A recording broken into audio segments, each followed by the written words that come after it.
Joining us right now to go all out on this sports story is former Azkals player and football analyst Nate Burkey. Nate, hello, good morning. Thank you for joining us here on Sportsdesk.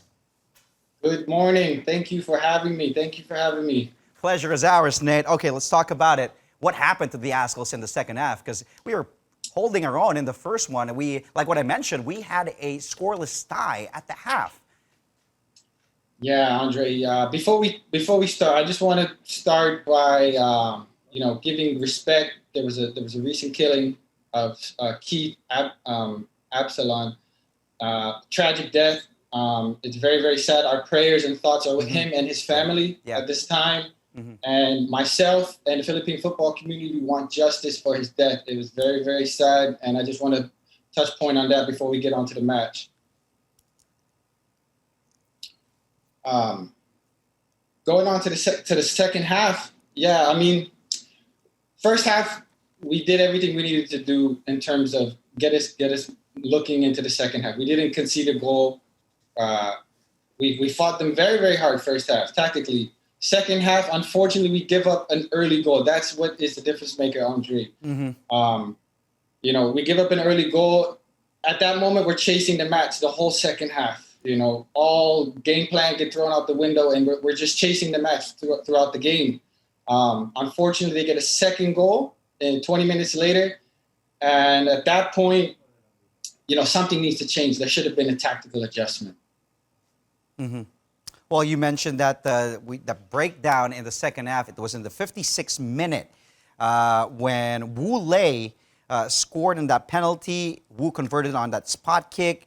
And then following that, in the 65th minute, they doubled the lead thanks to Wu Jinghan's goal.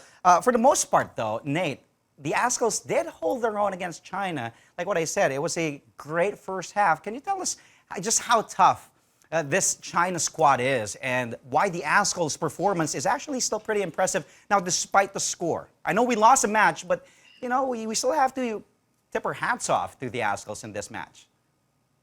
Yes, 100%. Considering the circumstances, the lack of a tune-up match before the game, the crazy preparation, the traveling to China, traveling back, the players that went out there, gave their all, which is what we always expect, and we have to give our hats, tap our hats off to them because, China's no joke. They're a powerhouse. They've been in the World Cup before. They're very, very threatening.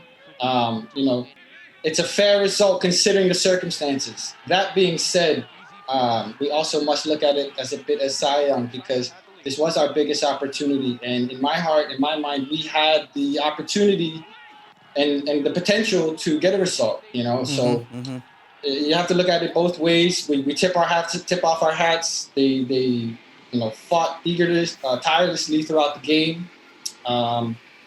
It's really a tough match to swallow, because the expectation was there and the opportunity was there. Well, let's not forget to mention the 18-month layoff. We're not reasoning out and justifying the loss here, but like what you said, China is a tough squad.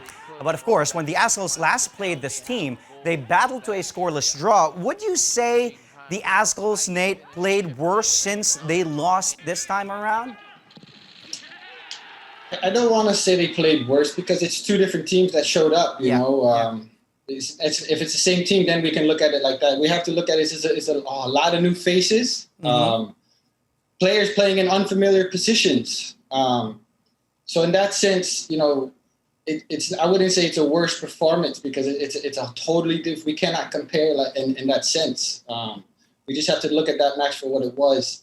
And unfortunately, with the lineup we had, we weren't able to get that result. We got to talk more into that. Andre, because it's a bit heartbreaking for myself and a lot of the fans. This was a key opportunity for us, and we kind of just let it slip.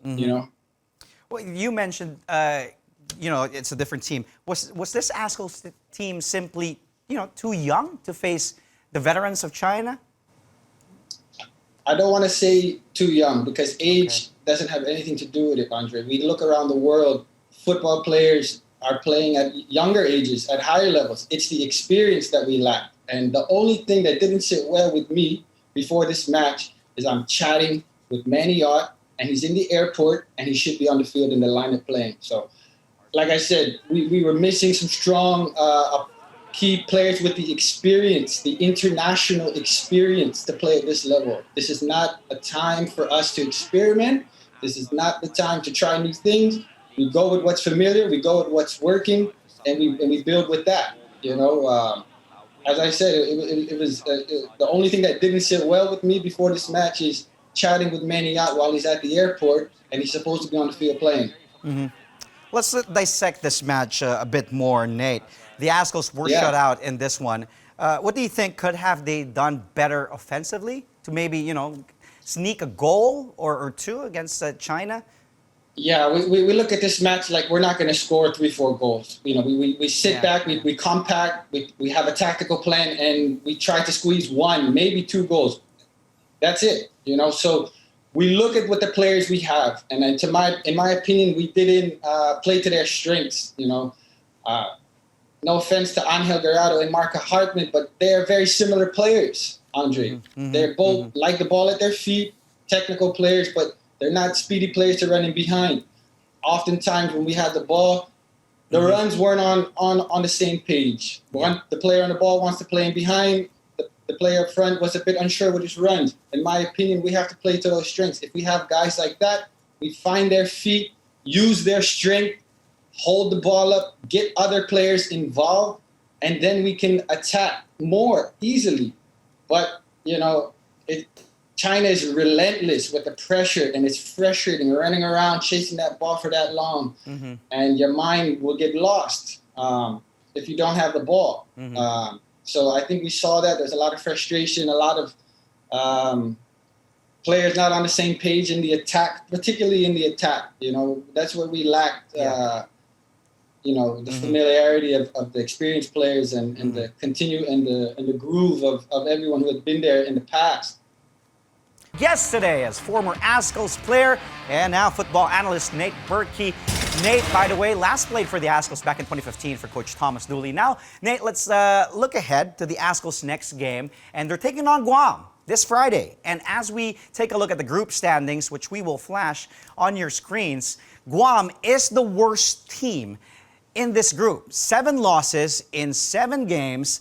Nate, is it safe to say that this is an easy Azkals win and, we can just put this in the bag and put the win against Guam? Or do you think Guam can and might put up a fight against the Azkals this Friday?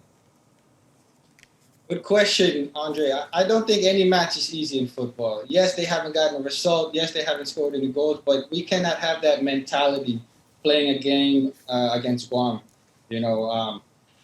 They're coming off a 7-0 loss to China, and then a 3-0 loss last night to group leader Syria. They'll look at this match as a match that they can maybe get a result. They'll definitely come out looking to press probably and try to get a result against us. We cannot look at this game like it's an easy win by no means.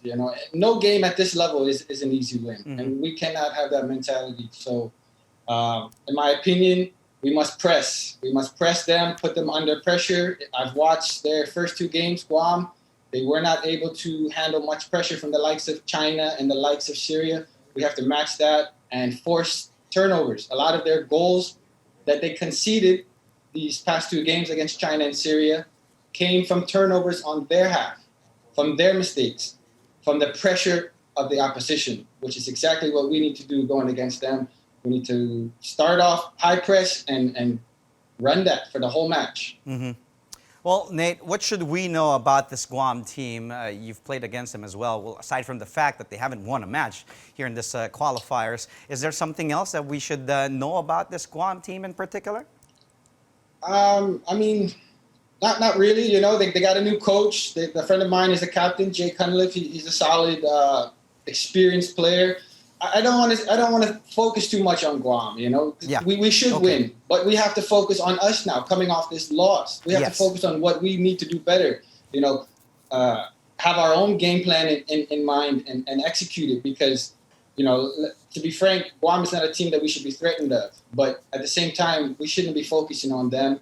We look at it, we focus on ourselves, and just go out to this match looking to get 3 points. It's a must win. And, maybe now the players will feel pressured because they didn't get that win, and now they must win. Maybe that's even more pressure for our players. So we don't want to add more pressure to them by saying it's a must win. Yeah. We just have to go out there with a solid game plan, see what has been working well for other teams against Guam and even us as we recently beat them 2 years ago, and run with that, Well, Nate, before we continue our conversation, it's time to find out the answer to our quiz question of the day.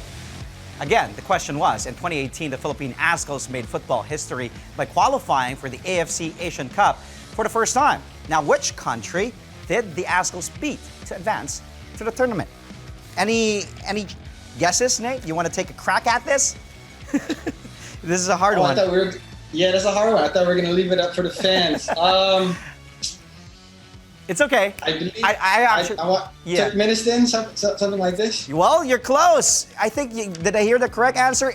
Because you want to know the correct answer? It is actually Tajikistan.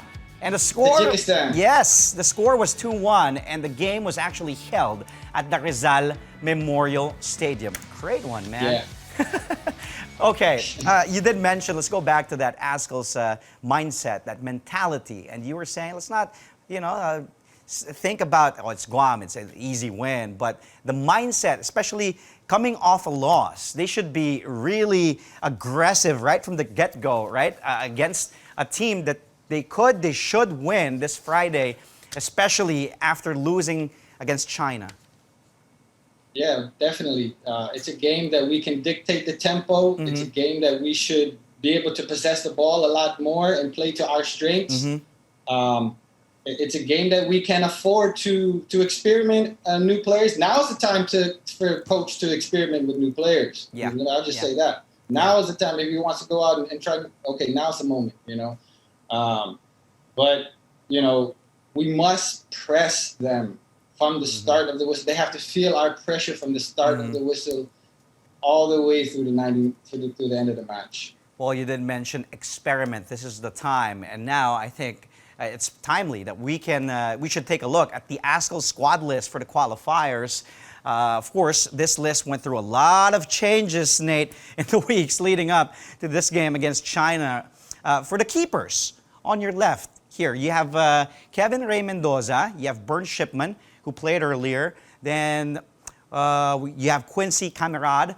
Then you've got the 8 defenders on the right there, including Carly De Murga, who's a late addition to this list. And then for the midfielders, you've got, of course, Rising Star. You got Harvey Gayoso, the Ott brothers, Manny and Mike. And, of course, team captain Stefan Schrock. The forwards, Mark Hartman, Angel Girado. Nate, who do you want to see more of from the squad that we're looking at right now against Guam? As you mentioned, this is the time to pretty much experiment and try some rotations for the team. I only say that because it seemed that there was some experimenting going on with this China match, even though it's a must-win match. I was really impressed with Tabina's solid defender. He looks very, very bright. I definitely want to see more of him. And unfortunately, Kempter broke his nose early in that match. He looked promising as well. It's very, very unfortunate. We had 2 injuries in the first half, which is just really, really unlucky against China. But going forward, I'd like to see Tabinas again. Maniat is on his way. I'd like to see him get back in the mix and dictate that midfield. That's one of the key components we lacked as well was the central midfield position.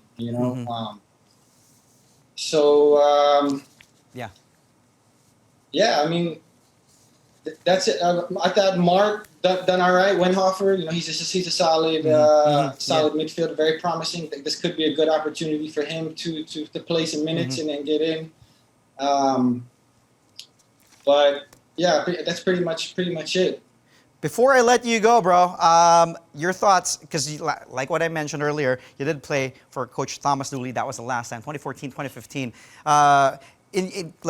in your opinion, how different is the Azkals from your time to the Azkals now?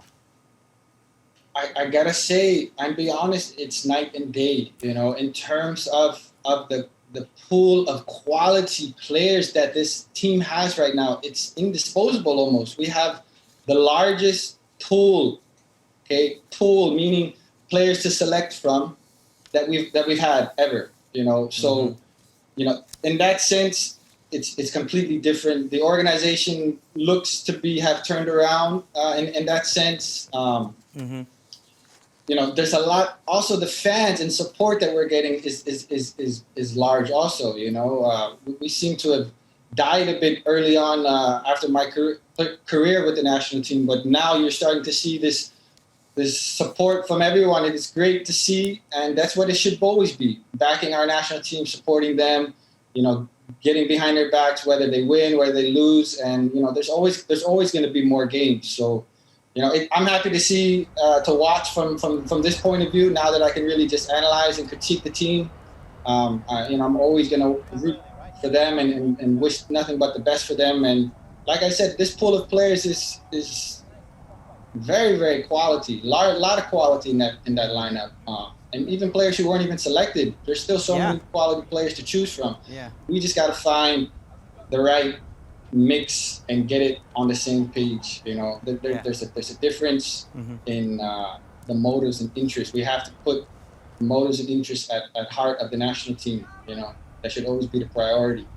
Great point there, because I think I'd agree with you. The lineup gets deeper and deeper and younger as time goes on. Nate, thank you again for joining us here on Sports Desk, and for sure, I'll be speaking to you again soon. Stay safe, man. Thank you.